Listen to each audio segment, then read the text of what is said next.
Hi, this is Kerry Lloyd with United Real Estate, and I wanted to make this short video to kind of clear up some common misconceptions about who's representing whom in a real estate transaction. And the best thing to do would be to visit the consumer notice form that's been provided. This is something that has to be given to every consumer the first time we meet with them or have any meaningful discussion about real estate. So as you can see, it's a consumer notice. It's not a contract, but what it does is it speaks to the roles that each agent is playing, who's representing whom, and the responsibilities that that agent has to not only the person they're representing, but to everyone in the transaction. The first and most common, it's the oldest form of agency, and that is a seller agent. And they act as the agent for the seller, exclusively for that seller or landlord, and must act in their best interest, and including make a continuous and good faith effort to find a buyer or tenant, except while the property is subject to an agreement. All confidential information relayed by the seller must be kept confidential, except that a licensee must reveal any known defects about the property. The second and then buyer agency came into play, I want to say around 1991, and basically that's when a buyer signs an agreement to work with an agent for as little as a day or during for one particular transaction. The agreement can last for weeks, months, or even years for that matter.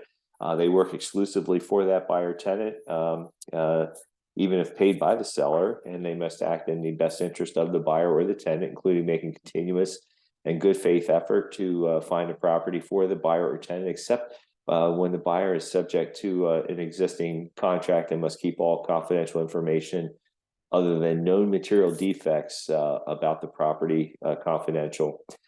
Dual agency happens when one agent is representing legally both parties in a transaction. The most likely way that this happens would be if someone signed as a buyer agent with me, and after 3-4 weeks, I get a call from a past client, and they said, "I want to put my house up for sale." And it turns out it's exactly what that buyer is looking for. So once I sign the listing agreement, if they go to contract, legally I'm representing both parties. Now, this brings in designated agency, which came about as a result of dual agency, and it's the broker, the selected company, can designate certain licensees within the company to act exclusively as a seller agent or the buyer for the buyer agent in that transaction. Because the broker supervises all the licensee, the broker automatically himself serves as a dual agent, but each individual agent would have a specific representation. And then the last is a type of agency is transaction licensee, and we don't see this very much at all, or at least we shouldn't, just the way the market works.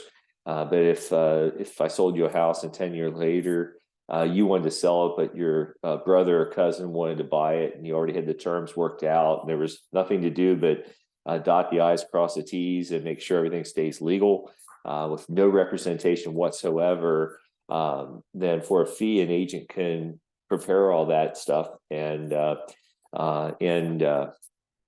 get everything done for a fee with no representation at all. The danger of this particular type of licensee is inevitably someone believes that they are being represented. So there's some examples here that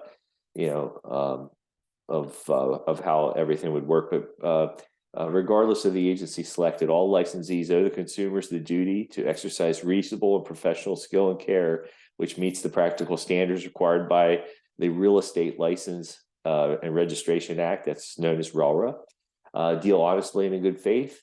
Present as soon as practical all written offers, counter offers, notices, and communications to and from the parties. This may be waived by the seller where the seller's property is under contract and the waiver is in writing, which obviously this one has taken a pounding over the last few years when we've had dozens of showings and dozens of contracts. Doing the present offers as soon as practical has been quite difficult.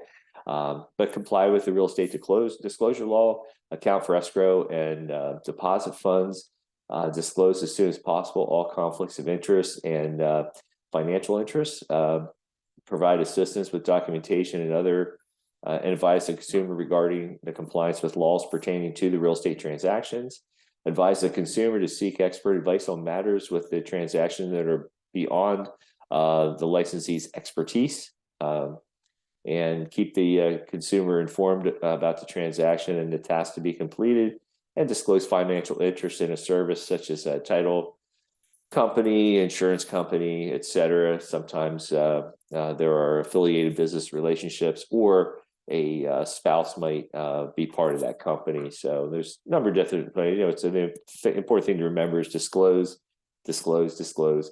And lastly, there's a real estate fund that has been established that exists to reimburse anyone who's to obtained a final civil judgment against a Pennsylvania real estate licensee owning to fraud, misrepresentation, or deceit in a real estate transaction, and who has been unable to collect the judgment after exhausting all legal and equitable remedies. There's a phone number here that you can call for more information. There are limits on the amount collected. I think it's 10,000 per incident and 100,000 per case.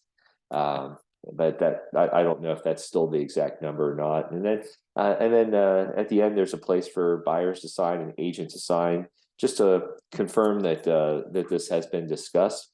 And so hopefully this helps clear up agency and real estate, because too often people think that as soon as they place a phone call and someone agrees to show them the property, that they're actually representing them, and probably 9 out of 10 times that's simply not the case. So I hope you're having a great day. As always, if you ever have a question about this or anything else real estate, feel free to give me a call at 717-648-5472. I hope you have a great week.